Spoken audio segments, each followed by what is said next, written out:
In today's video, I want to walk you through something that really affects our friends who do have visual impairments. Have you ever walked into an environment and immediately knew that you were in the wrong place?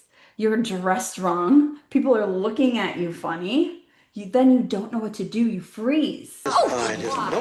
No running. Here we go. Please, no here. Good. That's because your visual senses told you a lot of information all at once, and your social and emotional development understand the cues around you. Now, imagine that a person with a visual impairment walks into the same room. They may or may not be able to pick up on those cues because oftentimes they're not stated. So, how does visual impairment affect social and emotional development, and what can we do about it? All of that in this video.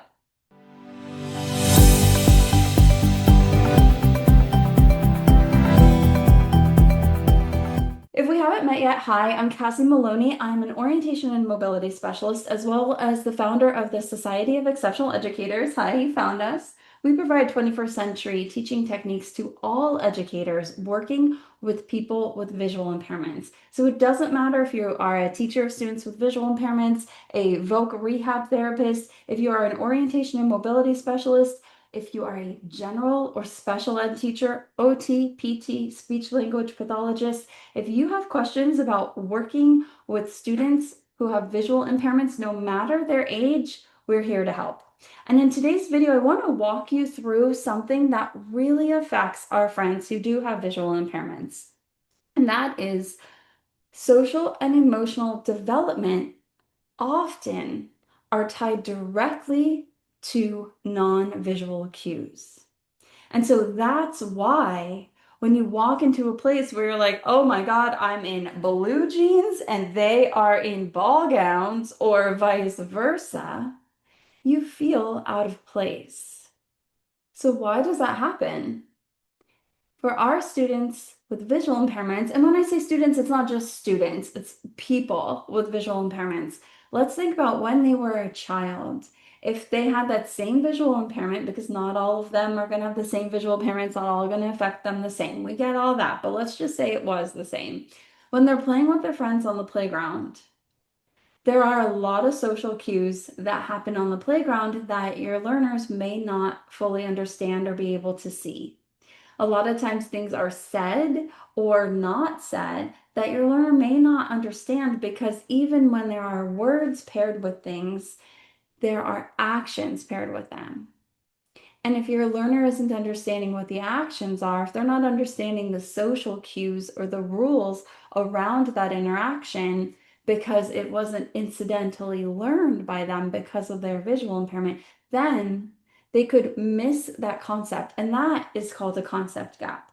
When you don't know something, but you just don't know just a part of something, like maybe you have an idea of what it maybe could be, but there's a gap in your understanding, and nobody really knows that there's a gap in your understanding unless they find it. Concept gaps like that run rampant with all of us. But today we're talking about social emotional development for people with visual impairments, and you can see how it might be exacerbated with people with visual impairments. There are 5 components of social emotional development. There's self-awareness, self-management, social awareness, relationship skills, and responsible decision making. In order to have social and emotional development, you need to be able to have skills in all of those areas, because you may know that all skills are multi-causal, meaning that in order for you to produce the overall skill, you have to have each individual component as well. Let's break down each of these parts real quick, and then we'll talk about how they affect people with visual impairments. For self-awareness, it's really being aware of your own self, recognizing your own needs and your own emotions and how you act in certain situations. And then self-management is managing those emotions, managing yourself when you get mad. Social awareness is understanding what is going on around you. Social awareness is being aware of other people's feelings, being able to tune into what the other person might be thinking or feeling, even when they don't say it. Relationship skills is all about building that relationship with the other person. And then responsible decision making is just making constructive decisions based upon what you have in front of you and what you know. So when we can know how we're feeling, when we can manage how we are feeling, when we can understand how somebody else might be feeling in a situation, manage our relationship within that, and then overall make responsible decisions, then we are demonstrating positive social and emotional development.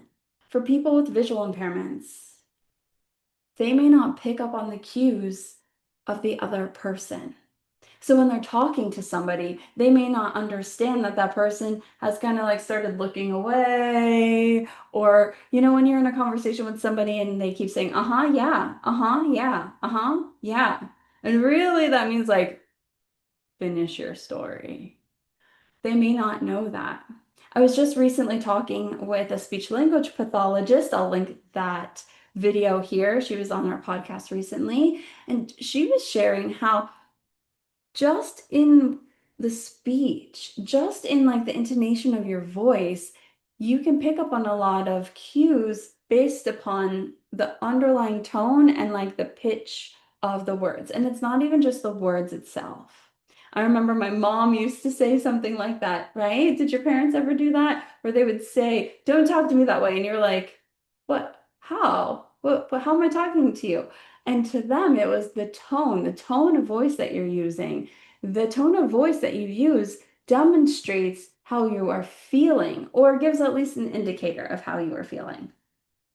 For our people with visual impairments, they need to rely on that so much more. They need to rely on other people also directly telling them, "Hey, I'm done with this conversation. I'm going to walk away."